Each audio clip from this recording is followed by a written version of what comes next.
Hello students, I am teacher Svetlana and in our today's lecture we will introduce ourselves to the concept of immunity and also know about the types of immunity, that is innate immunity and acquired immunity, which is covered in the chapter Human Health and Diseases. So let's begin.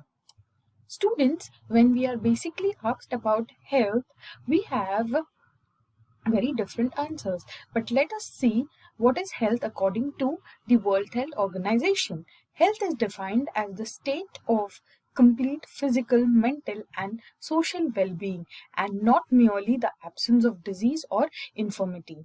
Hygiene is a science of rules of health. Let us see the factors to achieve good health. It is necessary that we have hygienic, balanced diet, clean drinking water, personal and community hygiene, regular physical exercise, knowledge about diseases and their effects on the body, proper disposal of waste and control vectors. Now, what is immune system? Despite constant exposure to a variety of pathogens, most of us remain healthy. This is due to the fact that the human body has abilities to resist almost all types of these foreign bodies. The system which protects us from various infectious agents is called as the immune system. And resistance, students, is the ability to prevent the damage or disease through our defense mechanisms. So now students, the question arises, what is immunity? The term immunity has traditionally referred to as the resistance exhibited by a host towards injury caused by pathogens and their product. So it's basically the resistance that our body provides us, the protection that our body provides us against any disease causing agent or its products. The concept of immunity is believed to be started by Edward Jenner in England. He developed cowpox vaccine for the protection against the attack of smallpox virus. Immunology is a branch of science which deals with the study of immune system, immune responses to foreign substances, and their role in resisting infections by pathogens. So let us see what are the characteristics of this immune system. It distinguishes self, that is body's own cells, and the non-self, that is the foreign molecule or the invading cells, that is something that is entering outside our body which is not a part of our body. So the immune system differentiates between the body cells and the invaders. Any foreign substance invading the body and capable of stimulating an immune response is called as an antigen. And the protective chemicals produced by the immune cells in response to these antigens are called as antibodies.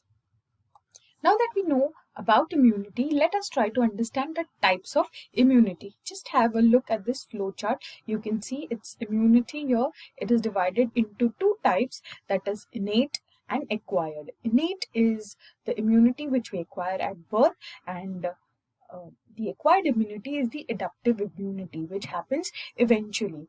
Now your innate immunity is again of two types. We have specific and non-specific. So specific is against a specific antigen, non-specific is against all invading foreign particles. And in our acquired immunity, this is of two types. We have passive immunity and we have acquired immunity. Passive immunity is further divided into two types. We have natural passive and artificial passive immunity. Similarly, the active immunity is also subdivided into natural and artificial.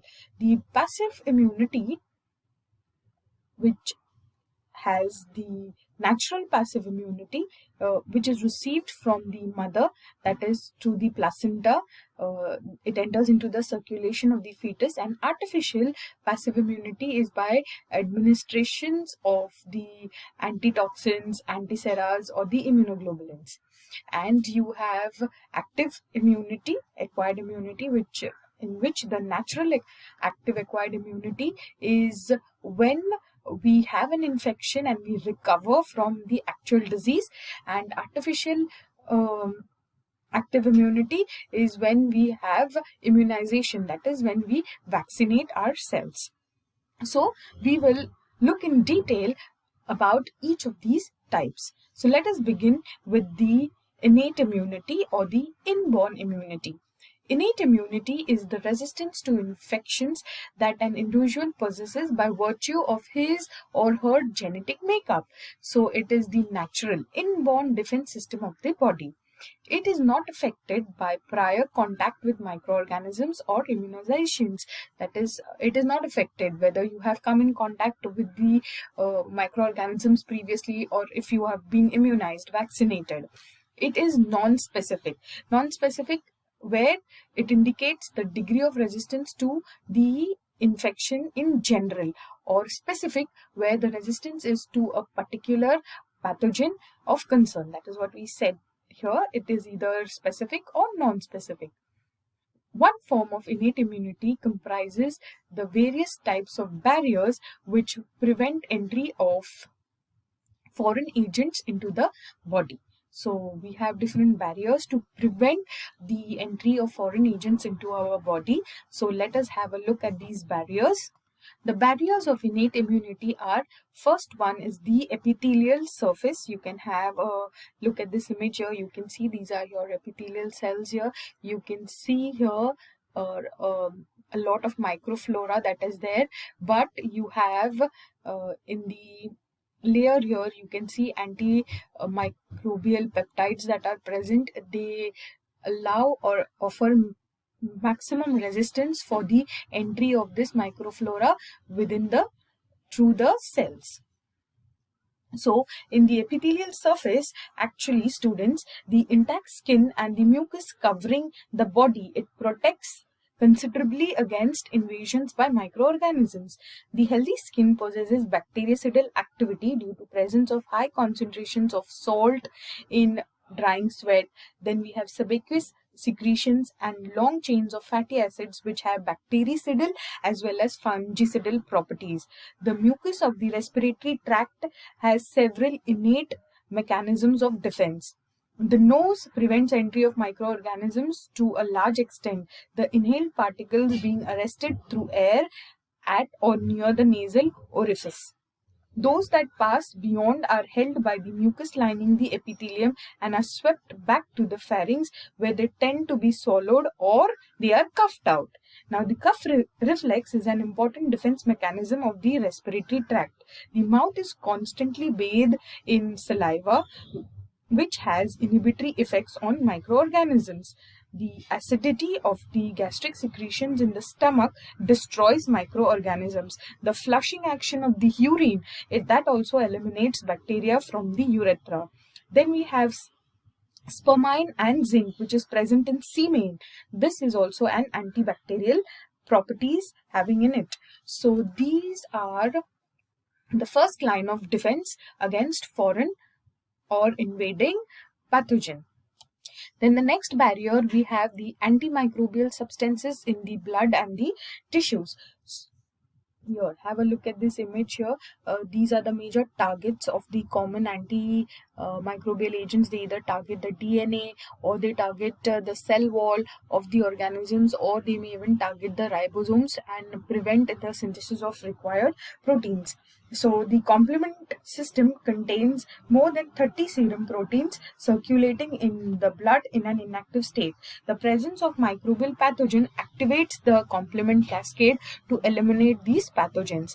The interferons of the class of cytokines that are soluble proteins released by viral cells infected with viruses and certain white blood cells to stimulate other cells to protect themselves from viral infections. Then we have the cellular factors in innate immunity, the natural defense against the invasion of blood and tissues by microorganisms, that is preventing naturally the entry of microorganisms and foreign particles into the blood. It is mediated to a large extent by phagocytic cells which can ingest and destroy them. Now these can remove the foreign particles that enter the body. A class of lymphocytes called as natural killer cells, which are also called as NK cells, is important in this non-specific defense against viral infections and tumors. Have a look at this image here. You can see these are the cells of your innate immunity, which is also called as cellular innate immune system. So you can see these are the different types of cells which target the invading organism, so they provide a non-specific immunity. So any organism or pathogen which has invaded, they will, if are encountered by these cells, they will be phagocytized and be removed from the system. Then we have fever. So fever, which is basically the increase in the body temperature, which is normally followed by infection. This is a natural defense mechanism. It helps to accelerate the physiological processes to destroy the invading pathogens. Fever stimulates the productions of interferons and helps in recovery from viral infection. Then we have acute phase proteins, APPs. Infection on injury leads to sudden increase in the concentration of certain plasma proteins, now collectively called as acute phase proteins. This includes C-reactive proteins. Now these APPs are believed to enhance host resistance, prevent tissue injury, and promote repair of the inflammatory lesions. Have a look at this image here. So under conditions of stress, tissue damage, infections, we have cytokinins that are formed. These cytokinins stimulate the liver to produce these acute phase proteins. Now these proteins can inactivate the proteolytic enzymes, they can prevent the distribution of the infectious agents, they can repair the damaged tissues. So thus they help in maintenance or restore of the homeostasis and healthy conditions. Now let us have a look at acquired immunity. The resistance that an individual acquires during life is known as acquired immunity. It is also known as adaptive or specific immunity. It involves formation of antibodies in the body which are going to neutralize the antigen. Acquired or adaptive immunity has the following unique features. First is specificity. It can produce specific antibodies or T lymphocytes against particular antigen or the pathogen. Then diversity. It can recognize a vast variety of diverse pathogens or foreign molecules. Discrimination between self and non-self. It can identify whether it is a body cell or it is a foreign molecule. And fourth important thing is memory. When an immune system encounters a specific foreign agent for the first time, it generates an immune response and eliminates the invader. This is called as first encounter. Then the immune system retains the memory of this first encounter. As a result, a second encounter with the same pathogen will bring about a quicker and stronger immune response.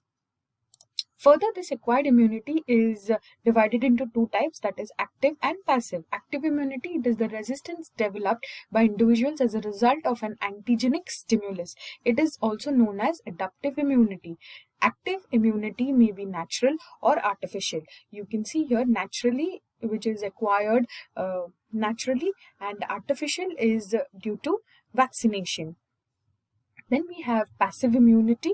Passive immunity is acquired when ready-made antibodies are received by the body cells. That is, the body cells do not take any active part in the production of the immunity. Passive immunity also can be either naturally or artificially. Now, naturally it is acquired from the mother during the fetus through the placenta, and artificially when you preformed antibodies are injected into the humans. Also students, the immunity that is acquired through the active natural way is long lasting, as well as the artificial acquired may be either temporary or it can be permanent. On the other hand, in the passive immunity, the naturally acquired immunity is quite short-lived, as well as the artificial passive immunity is also for a very short period of time. Thank you students for participating in this lecture. See you soon again with the next topic. Till then, take care, be safe and keep learning.